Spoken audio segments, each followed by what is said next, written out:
Hola a todos y bienvenidos a este canal donde hablo de casos reales. Mi nombre es Marta y antes de empezar os pido que os suscribáis y que activéis la campanita para que YouTube os avise cada vez que suba contenido. Y si lo que cuento os parece interesante, dejadme un bonito like porque no sabéis lo mucho que me estaríais apoyando con este gesto. Bueno, pues el título del vídeo lo dice todo. Hoy voy a hablar de 3 personas que resolvieron su propio asesinato porque hicieron algo antes de morir que ayudó mucho a los investigadores. Así que como no quiero destriparos todo en la introducción, no me enrollo más y empezamos.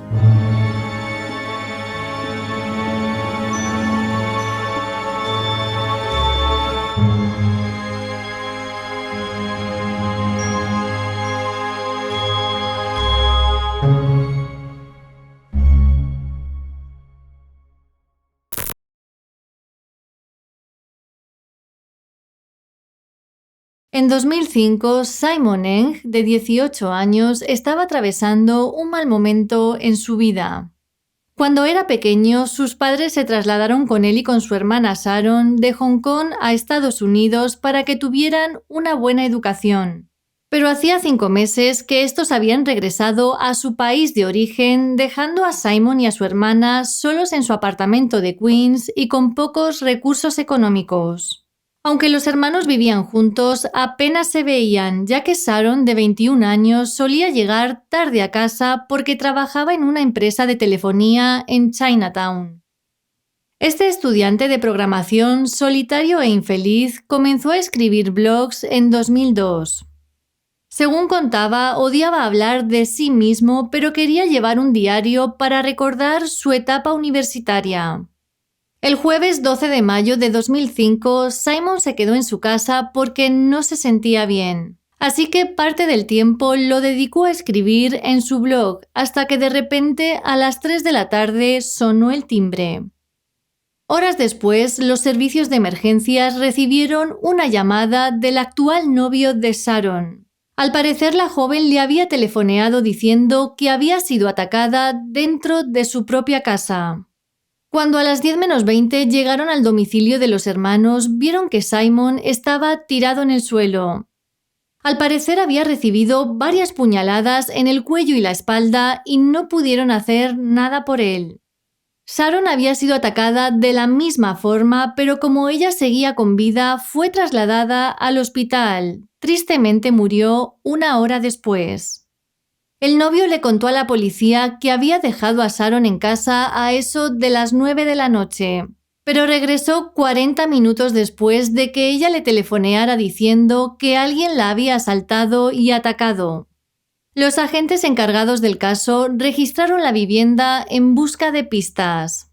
Cuando miraron en el ordenador de Simon, vieron que ese mismo día el chico había escrito en su blog lo siguiente: «Hoy ha sido raro. A las 3 alguien llamó al timbre. Bajé y reconocí que era el exnovio de mi hermana. Me dijo que quería recuperar sus cañas de pescar. Le dije que esperara abajo mientras yo las buscaba. Él está aquí mismo, fumando y caminando por la casa con sus zapatos. Y por cierto, lavé el piso hace 2 días. Con suerte se irá pronto». Debido a esto, la policía interrogó a Jin Lin, el exnovio de Sharon. Según les contó, había estado saliendo con ella durante 5 años y habían roto meses antes de los crímenes. Al principio negó su implicación en el caso, pero cuando los agentes le enseñaron el blog de Simon, Jin no tuvo más remedio que admitir que les había quitado la vida. Según declaró, había ido al apartamento de los hermanos porque necesitaba dinero para volver a Hong Kong, también su lugar de origen, y antes tenía que saldar varias deudas de juego. Una vez dentro del apartamento, atacó a Simon, le ató con cinta adhesiva y registró la casa en busca de dinero en efectivo. Como no encontró nada de valor, a las 5:05 le apuñaló varias veces más en el pecho y el cuello con un cuchillo de carnicero. Cuando Sharon entró por la puerta de su casa a las 9, Jin salió de la oscuridad e hizo lo mismo que había hecho con su hermano. En 2008, Jin Lin fue declarado culpable de asesinato y condenado a cadena perpetua sin posibilidad de pedir libertad condicional en el futuro.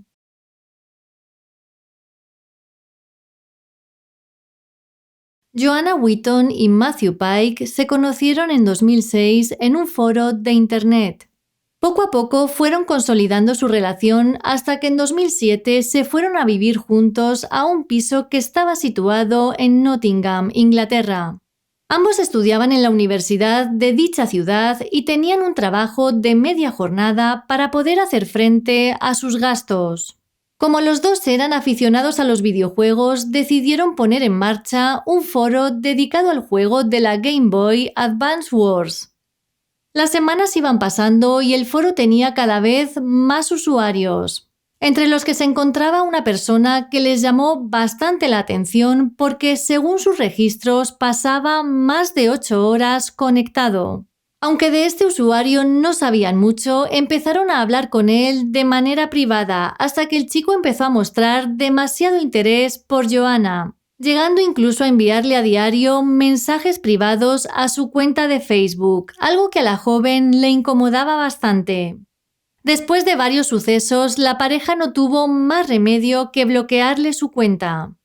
El 19 de septiembre de 2008, Joanna, de 20 años, llegó a su casa después de trabajar e hizo un descubrimiento terrible. Las paredes de su vivienda estaban llenas de sangre y en el suelo de su habitación yacía el cuerpo de Matthew sin vida. El joven, que también tenía 20 años, había recibido 86 puñaladas, lo que indicaba que su atacante le tenía mucho odio. La policía registró el apartamento y a simple vista parecía que la entrada no había sido forzada, tal vez porque Matthew conocía a su atacante. Por otro lado, tampoco encontraron huellas ni pelos del posible culpable. Uno de los agentes hizo un descubrimiento sorprendente. En un lado del ordenador de la pareja había escrito con sangre DAV. Parece ser que antes de morir, Matthew había sido capaz de escribir con sangre en ese lado del ordenador las 3 letras. Cuando le preguntaron a Joanna por su significado, ella les dijo que estaba segura de que pertenecían a David Hayes, un chico alemán de 21 años que se conectaba a su foro durante 8 horas diarias y que tuvo que ser bloqueado. Según les contó Joanna, al principio David chateaba con la pareja y con otros usuarios hasta que empezó a obsesionarse con ella y a enviarle emails en los que le declaraba su amor. La joven también contó a los agentes que en junio de 2008 ella y Matthew llegaron a su casa después de unas vacaciones y encontraron a David esperando fuera. Era la primera vez que le veían y consiguieron reconocerle por sus fotografías de Facebook. Lo curioso de todo esto es que ellos no le habían dado su dirección, así que llegaron a la conclusión de que la había obtenido por las ubicaciones de las fotografías que Joanna tenía en Facebook. Aunque todo era muy extraño, la pareja no tuvo más remedio que pasar 3 días con el invitado sorpresa. La situación era bastante incómoda porque David solo quería hablar con Joanna e ignoraba a Matthew. Finalmente, el chico regresó a su casa de Alemania. A pesar de este episodio, continuaron hablando con él por internet y David empezó a ser más insistente con Joanna. Constantemente le decía que estaba muy enamorado de ella y le escribía poemas de amor. Obviamente esto no era correspondido y la joven comenzó a sentirse más y más agobiada hasta tal punto que llegó a plantearse dejar el foro. En agosto de 2008, un mes antes de la muerte de Matthew, David se presentó de nuevo en el apartamento de la pareja sin previo aviso. En esta ocasión los dos estaban muy molestos y no fueron tan hospitalarios con él. De hecho, le dijeron que no podía quedarse en su casa e incluso Joanna le llegó a decir que ellos nunca estarían juntos. Así que ese mismo día, David regresó a Alemania. Tras este suceso fue cuando le bloquearon en el foro y en todos los sitios posibles. Parecía que gracias a esto la obsesión del chico había terminado, pero no sabían lo equivocados que estaban. Cuando supieron esta información, los agentes solicitaron a la policía alemana la extradición de David Hayes a Reino Unido, algo que consiguieron a los pocos días. Durante el interrogatorio, David confesó que él había apuñalado a Matthew, pero en defensa propia. Según contó, fue a Reino Unido por última vez para despedirse de la pareja y para pedirles perdón por haberse presentado en su casa las otras veces sin avisar. Dijo que esa vez quería avisarles, pero como le tenían bloqueado, no podía decirles nada. Al parecer se presentó en la casa, Matthew le abrió la puerta, empezaron a discutir y después le atacó, así que David no tuvo más remedio que defenderse. Sin embargo, había varias cosas que no cuadraban. David no tenía heridas defensivas y Matthew había sido atacado por la espalda. Además, no había huellas ni pelos de David por la casa. Todo esto lo único que indicaba era que había sido un crimen premeditado y que David había llegado al apartamento con guantes y un cuchillo. Porque además, según Joanna, en la casa no faltaba nada. Cuando le dijeron que su historia no encajaba con las pruebas, él insistió diciendo que fue en defensa propia y no hizo más declaraciones. Durante el juicio, sus abogados alegaron que David tenía problemas psicológicos y que no era responsable de sus actos.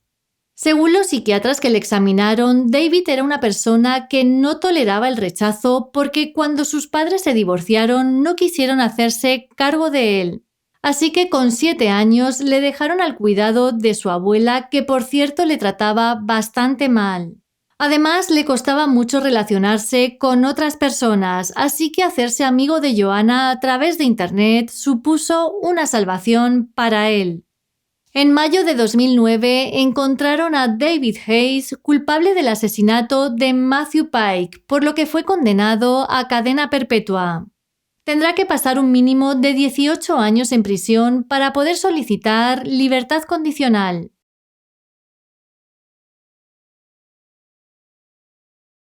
En 1986, Floyd Moore Jr. era sargento adjunto del Departamento del Sheriff del Condado de Bay, en Florida.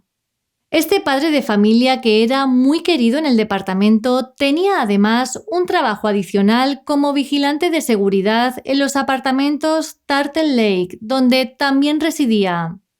La noche del 27 de enero le tocaba vigilar dichos apartamentos, así que, tal y como hacía siempre, estuvo dando vueltas por la zona. En algún momento, justo después de la medianoche, otro oficial respondió a una llamada de radio en la que Floyd le solicitaba el envío de una patrulla en los alrededores del edificio. Cuando el oficial llegó al lugar, se quedó en shock al descubrir a su compañero tirado en el suelo del parking. Al parecer, le habían disparado y estaba inconsciente. Inmediatamente le trasladaron al hospital, donde fue declarado muerto después de una operación. Al principio no tenían ni pistas ni sospechosos, parecía que a Floyd le habían disparado al azar y esto era algo que iba a dificultar llegar hasta el culpable. Sin embargo, cuando los investigadores llamaron a la morgue, se enteraron de que el forense había encontrado algo interesante en el bolsillo que Floyd tenía en el pecho. Dentro había una licencia de conducir de Alabama que pertenecía a una persona llamada Edwin Allen Kaiser. La policía pudo localizar la residencia de Kaiser utilizando la licencia de conducir, que por cierto resultó ser falsa. Finalmente el hombre fue arrestado en Columbus, Georgia. Durante el interrogatorio preliminar, Kaiser dio un nombre falso. Pero cuando los agentes le presionaron, reveló que su nombre real era Walter Grant Kaiser y que tenía 37 años. Después de esto, dio al menos 3 versiones diferentes sobre lo que le sucedió al sargento Floyd Moore esa noche. En una de estas declaraciones, Kaiser dijo que conocía los apartamentos Turtle Lake porque meses antes había trabajado allí instalando alfombras. Según él, la madrugada del 28 de enero había ido para robar artículos de los coches que estaban estacionados en el parking y fue sorprendido por Floyd. En ese momento, Kaiser le dijo que estaba allí porque había quedado con un desconocido. Floyd le pidió su identificación, la introdujo en el bolsillo que tenía en el pecho y se dio la vuelta para pedir una patrulla por su radio portátil. Aprovechando esa distracción, Kaiser sacó su arma con la intención de golpearle en la cabeza, sin embargo, esta disparó a Floyd de manera accidental.